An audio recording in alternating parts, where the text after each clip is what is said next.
All right, so we're back in the saddle here. We're into the last mile and a bit of the hike. I don't know if you can notice on the camera here, but we've pointed out a few times during this exploration that there's kind of some up and downs on this part of the grade. So I can see a notable incline here as we're kind of going uphill.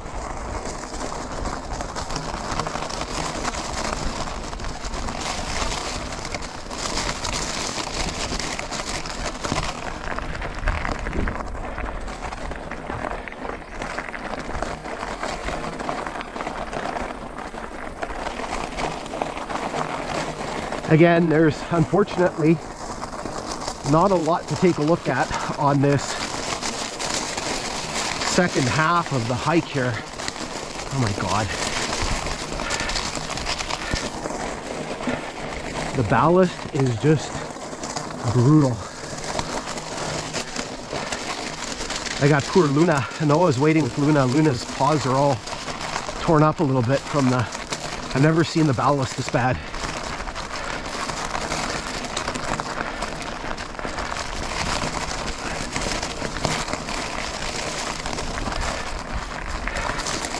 Very, very thick in a lot of places here.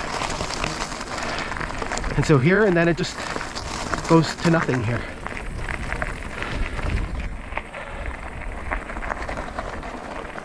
Okay, I'm gonna zip you ahead a bit here. Be lots of zipping ahead here until we get to Devilfish Bay.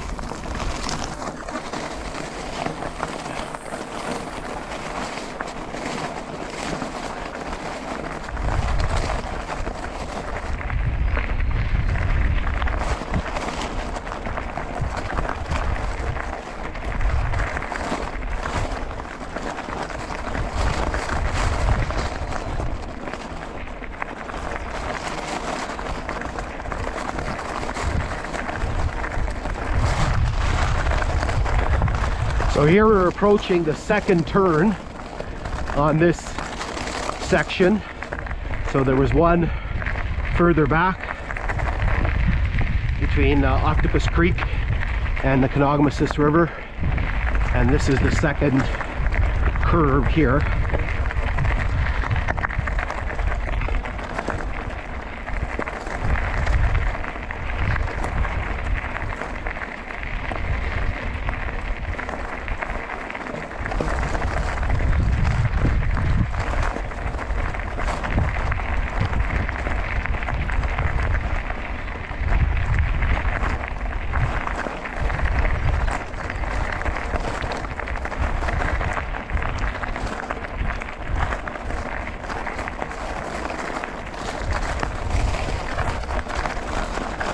Alright, so here we're coming out of the turn.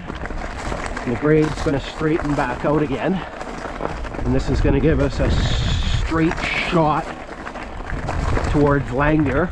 Obviously we're not going that far, but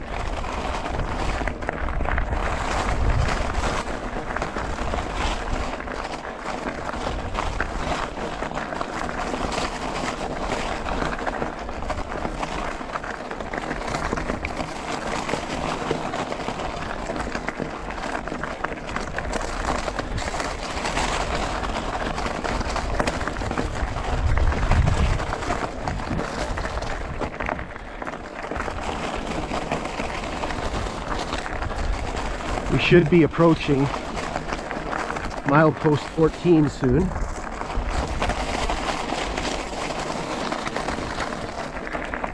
Or where milepost 14 should be.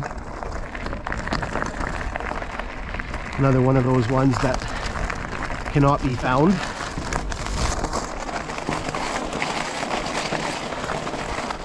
Oh man, this ballast is just unbelievable.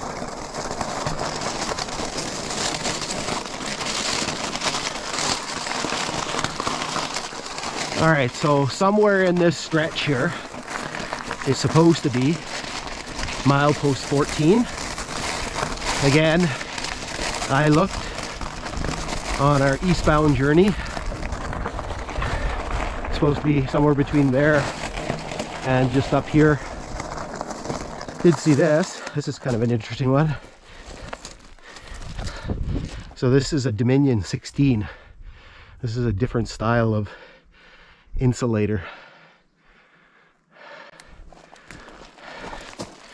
Usually the ones that go lower down on the peg. All right, still keeping my eyes open for that milepost marker, but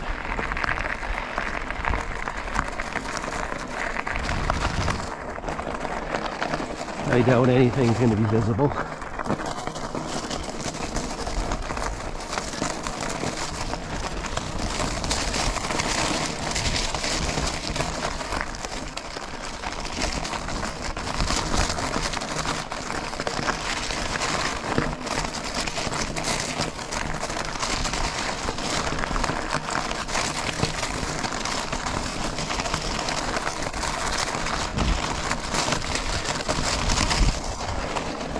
All right, so now we're going to push ahead, and I'm pretty sure I can see the barriers for the bridge or the trestle at the end of the Devilfish Bay causeway. So I'm going to zip you ahead a little bit until we get to the causeway.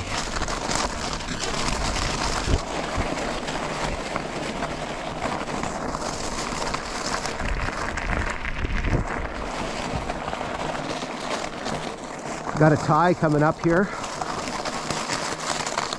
You see there's a tie still in place here. Kind of a rarity.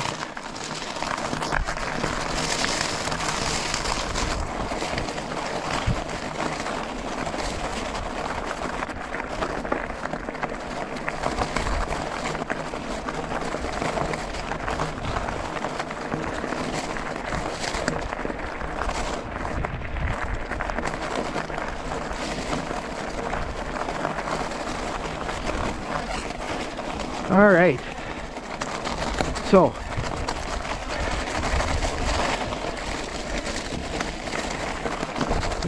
we're pretty much at the destination of our hike. Our end is just right up there. We'll get there in a second, but here we've arrived again at Kenogamisis Lake. This is specifically Devilfish Bay. Not sure the origin of the name. So basically what happened here is the railway had to get across. I think what they did was they kind of used a little bit of a natural point here, but I don't know how big this point was. Okay, maybe it was kind of a little bit of a shallow area that extended. You can see, just looking down here, I can kind of see the water's a little shallow here. What I'm going to do is I'm going to show you a couple of things here. So this causeway, this is all rock fill, so it's about 1,230 feet across. I'm not sure if this originally was a trestle and was later filled in, in any case, right now it's a rock fill causeway, and again, it's 1,230 feet. It cuts through a good chunk of the bay here. You can see that there's quite a bit of the bay that continues that way. So what I'm going to do is I'm going to show you a couple of things. Okay, I'm going to show you a couple of maps that basically are going to show you where this kind of cuts across, but I'm also going to show you a couple little video clips here. And the first video clip is I'm going to show you kind of how we got here. And so I mentioned at the beginning of this episode that there was kind of a story to how we got here. So this is another episode where we actually boated to our location. And so we drove from camp. There's a boat launch just east of Geraldton. And so basically we put the boat in the water, and then we basically boated about 8 kilometers up Kenogamisis Lake till we got to just by the bridge there. And then we essentially started our hike. Now, one of the things that the boat allows us to do, so I'm going to show you a little clip of kind of us getting here, but I'm actually going to show you as well a little bit of some of the work that was used to sort of construct this, because you're going to kind of see the water depth. So I'm going to show you kind of some shots from the boat I'm going to show you some shots of the depth finder, and you'll be able to see the depth of the water in here, and it'll kind of give you an idea of how much sort of rock fill went into this.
So what we're doing here is we're cruising along the south side of the causeway, and what I wanted to do was just sort of get an idea of the depth of the water. Kind of surprised. So according to my depth finder, it's showing me that there's just over 3 feet of water. Again, kind of surprising as you're sort of in the middle of this bay. You would expect the water to be at least a little bit deeper. I suspect what's happened over the years, over the last 100 and something years that this has been here, because if you were to go on the, I bet you if you were to go on the north side of the causeway, you would get a different depth reading. So I think what's happened over the years, because this area is so open that you can see here to the south, I think what's happened is over time the wind has basically blown and the current has blown sediment and piled sediment up here along the southern shore here. Because we are a ways out from the shore, we're probably a good 30 to 40 feet away from the shore, if not more. And so I expected the water depth to be much deeper. Looking at a bathymetric map, basically said that the water depth here was supposed to be in the neighborhood of, I don't know, 15, 16 feet. What we're going to do is we're going to zip over to where the trestle is, and we'll see if the water depth is any deeper there.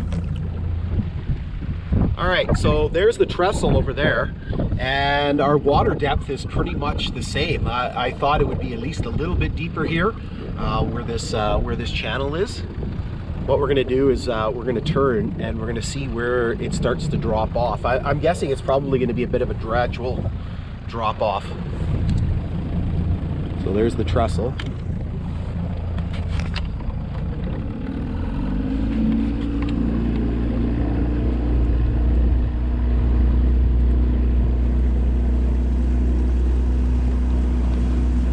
Still showing me 3 feet. Must have blown up a lot of sediment here.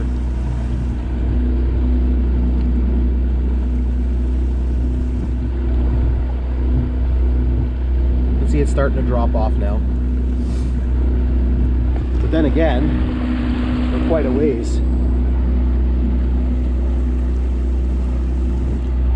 Yeah, it's not dropping off very fast, so anyway, that at least gives us kind of an idea of, at least, I mean, 3-4 feet of fill is still a lot of fill to put into this bay anyway.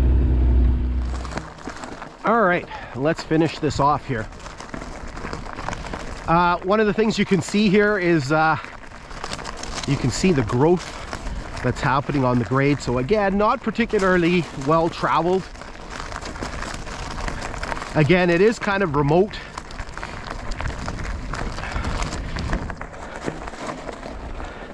So remember, we started this episode at Kenogamisis Dam Road, which is around milepost 9. We're probably around milepost 14.5 or so. So it's 5.5 miles, and then Geraldton's another 5 miles. So we're kind of right in the middle of the two main sort of access areas to this part of the grade.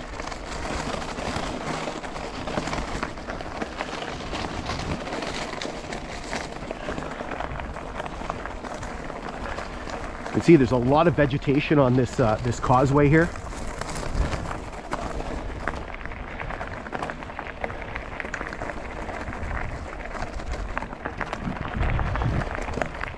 and right up here is our destination. So this is essentially brings us to the end of our exploration for today. So we have another trestle, which kind of allows the water to flow back and forth here. In Devilfish Bay, there's the boat.